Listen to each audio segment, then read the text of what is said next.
And the first major poll is out today showing how Vice President Harris may affect the presidential race here in Texas. The survey done by the University of Houston and Texas Southern University found she cut former President Donald Trump's lead in the state nearly in half.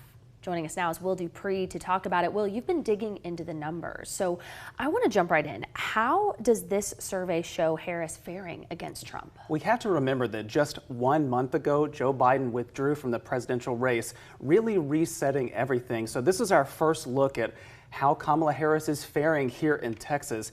And what the numbers show is that she is just trailing behind Donald Trump, the Republican nominee, by about 5 percentage points. This is very different than how Joe Biden was polling just a couple of months ago here in the state.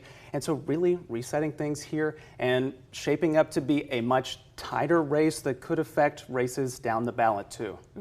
I understand these two universities put out a survey back in June, and that was before this big switch up at the top of the ticket. So how does that survey compare to what we're seeing now? Yeah, if you took a look at how Joe Biden was performing just in June in this very same survey, he trailed behind Donald Trump by 9 percentage points almost. And so we've seen, as you mentioned there, that approximately half the support that Donald Trump had has been cut. So again, this race is reshaped now with a new candidate on the ballot. Kamala Harris, again, going to speak tonight at the Democratic National Convention, accept her party's nomination. And really, this is only the beginning of this campaign, which is just in such a different place than it was a month ago. We spent so much time focusing on the presidential race, but we know this survey had some interesting results for an even tighter race, the U.S. Senate seat for Texas. Talk about that matchup. Yeah, that is so fascinating. Senator Ted Cruz is seeking his third term in office. His Democratic challenger is Allred, the Dallas congressman.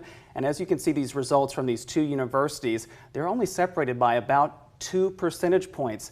That's the same difference from about 2 months ago in June from this very same survey. So even tighter race for this Senate seat, a very contentious one for sure, and it's within the margin of error. So really, really close stuff there.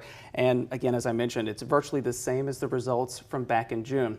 Now, if we go back to the presidential race just for a second, a lot of polling has shown that some of these third-party presidential candidates have been polling pretty well across not only Texas, but many of these battleground states. In this latest survey, independent candidate Robert F. Kennedy Jr., who's perhaps polling the best of among them, only captured about 2% of the support here in Texas. That's 2 percentage points lower than back in June. And these pollsters really dug into where these voters are going now because of that slip in the polls a little bit. And they found that about 44% are going and saying they intend to vote for Kamala Harris. About 21% say they're going to Donald Trump. And we know that could be very telling. We're expecting some news from his campaign by tomorrow, we're being told, sources to NBC. So a lot to watch there. Yeah, the reporting is showing that he may announce that he's dropping out of the race as early as tomorrow.